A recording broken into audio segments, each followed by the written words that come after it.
नमस्कार, बहुत बहुत स्वागत है आप सभी का Z10 न्यूज पर और मैं हूं आपके साथ सपना ठाकुर।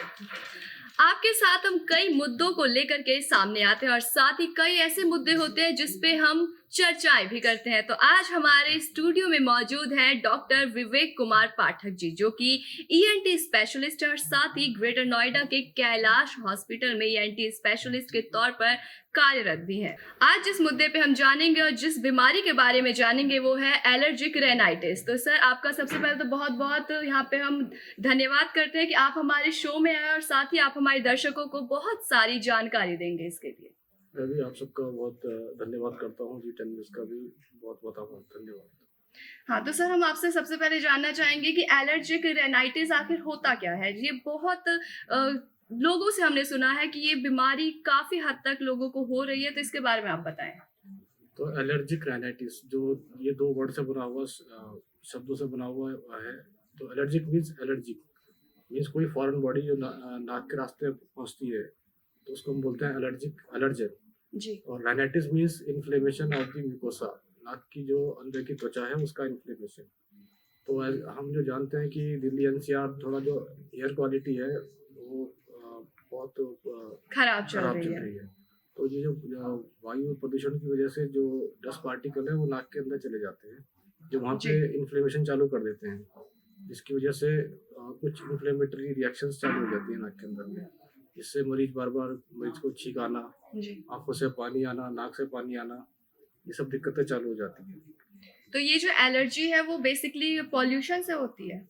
हाँ, मोस्ट कॉमन पॉल्यूशन से होती है, क्योंकि जो कंबशन से डस्ट पार्टिकल निकलते हैं व्हीकल्स के जी। या डस्ट पार्टिकल होते हैं वो बहुत माइक्रोन्स के होते हैं, जो कि हमको दिखते भी नहीं है। वो नाक के रास्ते नाक की मुकोसा में चिपक जाते हैं, वहीं पे इन्फ्लेमेशन चालू कर देते हैं, जिसकी वजह से सारे लक्षण मरीज में दिखाई देते हैं। तो क्योंकि आपने कई जगह पे अपने कैंप भी लगाए होंगे और साथ में उसमें शामिल भी होंगे और आपने कई मरीजों को भी देखा होगा, तो आपको इनके सिम्टम्स ज्यादातर ग्रामीण इलाकों में दिखे या शहरी इलाकों में? प्रायतः ये शहरी इलाकों में ज़्यादा इसके सिम्टम दिखाई देते हैं, क्योंकि ज़्यादा व्हीकल्स का होना, ज़्यादा कंस्ट्रक्शन की वजह से जो डस्ट पार्टिकल है वो ज़्यादा दिक्कत करते हैं मरीजों के अंदर में। और अच्छा, जो पॉल्यूशन है उसकी वजह से ये सारी चीजें होती हैं। बिल्कुल पॉल्यूशन जो है बहुत बड़ा कारण है एलर्जिक रेनाइटिस डेवलप होने का मरीज में। अच्छा, ठीक है। जैसे आपने बताया कि जो पॉल्यूशन है वो सबसे बड़ा कारण है, तो इस समय क्योंकि पॉल्यूशन भी चल रहा है, क्योंकि और पराली भी जलाई जा रही है, इस वजह से ज़्यादा ये बीमारियां सामने देखी जाती हैं।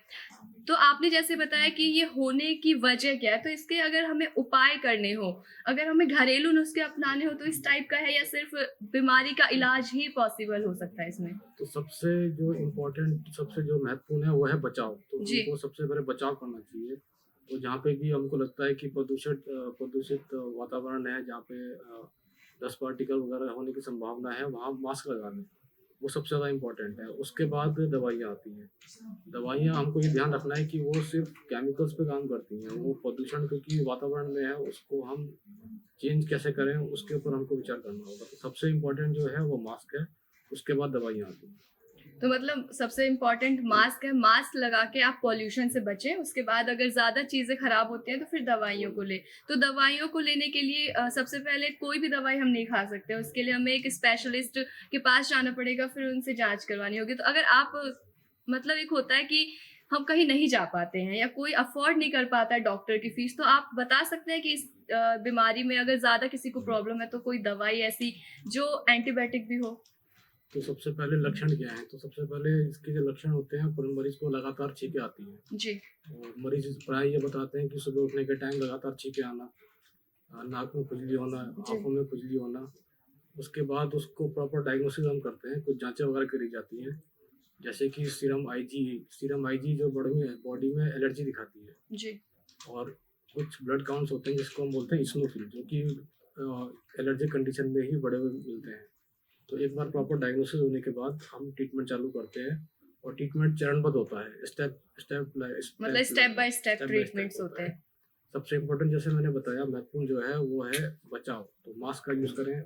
जिन महीनों में पोलन ग्रेन्स जो परागकण होते हैं वो शेड होते हैं, उस टाइम हमको बाहर कम निकलना है या मास्क लगाना है निकलने के टाइम पे। उसके बाद दवाइयाँ आती हैं। तो कुछ कॉमन दवाइयाँ हैं जो कि इसमें दी जाती हैं, जैसे कि एंटीहिस्टामिनिक्स होती है, जी। लिवोसिट्रिजिन, मोंटेलुकास्ट, ये सब है। और इंट्रानेजल स्टेरॉइड दे सकते हैं हम शॉर्ट टर्म के लिए, जी है ना। तो ये दवाइयाँ जो हैं प्राय लक्षणों को कंट्रोल कर देती हैं, पर ये ऐसा बोले कि ख़त्म हो जाता है, क्योंकि वो नहीं है। और कुछ केसेस में हमको इम्यूनोथेरेपी की तरफ भी जाना पड़ता है, जो कि हम बोले कि रिफ्रैक्टरी केसेस होते हैं, आपने दवाइयाँ दी उनका असर नहीं हुआ, जी तब इम्यूनोथेरेपी दी जाती है, जो कि टाइप की वैक्सीन ही है। जैसे वैक्सीन दी जाती है उस तरह से इम्यूनोथेरेपी दी जाती है। ओके। तो जैसे आपने बताया कि इसके सिम्टम्स हो सकते हैं लगातार छींके आना, नाक में खुजली, आँख में खुजली, तो ये सिर्फ इंटरनली होता है या कुछ हमें बाहर भी दिखते हैं इसके सिम्टम्स? बिल्कुल, बाहर भी कुछ सिम्पटम दिखाई देते हैं। अगर हम देखें कि रोगी की जो नाक का ऊपर वाला हिस्सा है, उसपे जी। एक क्रीज बन जाती है। उसको हम एलर्जिक सैल्यूट बोलते हैं। जिन पेशेंटों में एलर्जी की शिकायत रहती है, उनको बार-बार टेंडेंसी रहती है कि वो नाक को रब करते रहते हैं। हुँ, जिसकी वजह से ऊपर नाक के ऊपर एक लाइन बन जाती है, उसको एलर्जिक सैल्यूट बोला जाता है। या आँखों के अराउंड काले स्पॉट्स बन जाते हैं, मतलब, है ना? तो ये हम देखने से भी डायग्नोसिस बना सकते हैं। जी।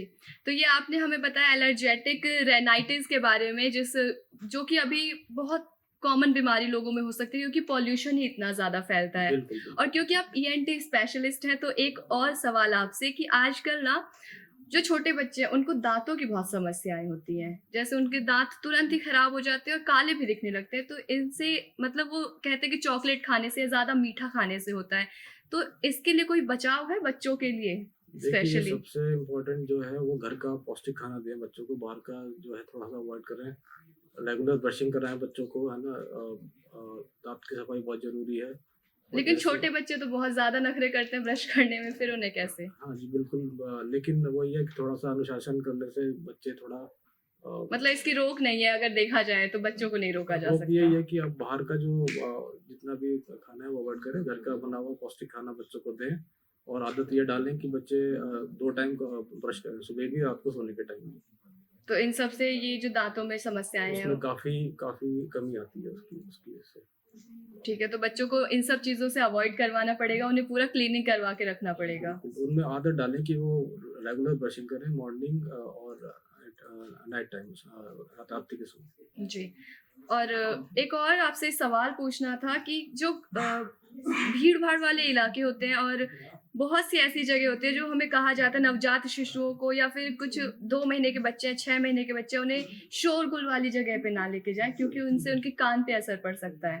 तो ये बिल्कुल, सच है या फिर मतलब ऐसा फैलाया गया है? बहुत महत्वपूर्ण सवाल आपने पूछा है, ये बिल्कुल सच है।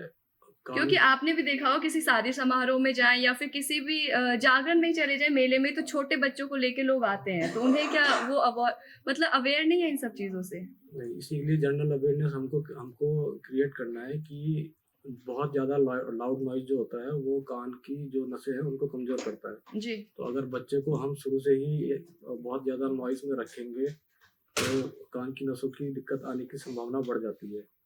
तो हमने ये देखा है प्राय कि शादियों में या समारोह में जी। बच्चों को हम बहुत ज़्यादा डीजे या जहाँ पे बहुत ज़्यादा शोर है वहाँ लेके चले जाते हैं। जी। जिसकी वजह से बच्चों में भी और इवन वयस्क में भी कान की नस की समस्या आने की संभावना रहती है।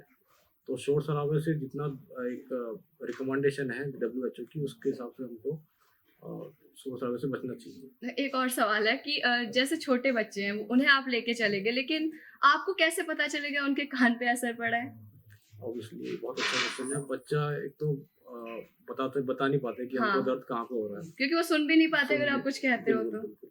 तो उसमें ध्यान देने वाली बात ये है कि बच्चा बार-बार अगर कान पे हाथ लगा रहा है, हुँ, हुँ। तो हमको उस तरफ ध्यान देना है कि हो सकता है कि कान के अंदर कुछ इन्फेक्शन हुआ हो हुँ, हुँ। या कान में कुछ ट्रॉमा हुआ हो, कुछ चोट लगी हो।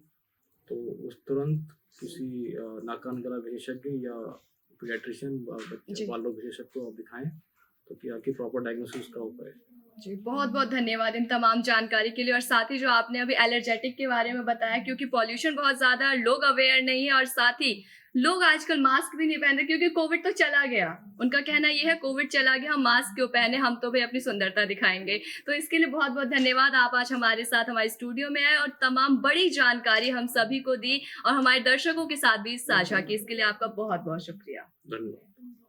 तो जाना आपने कि क्या-क्या सिम्पटम्स हो सकते हैं एलर्जेटिक के और साथ ही ये जो बीमारी है इससे आपको बचना चाहिए क्योंकि पॉल्यूशन किसी को देख के नहीं आता, कभी भी कहीं भी समा सकता है और कहीं न कहीं आप भी इसके शिकार हो सकते हैं। तो ध्यान रखें, सुरक्षित रहें और अपने घर वालों को भी सतर्क करें।